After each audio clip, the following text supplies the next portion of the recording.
Witajcie wszyscy, witamy ponownie na naszym kanale Reset Info.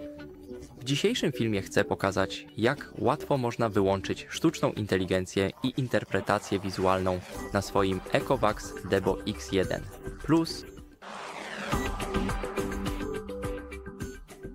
Najpierw w aplikacji kliknij na robota. Teraz przewiń w dół, aż zobaczysz ustawienia inteligencji i kliknij je.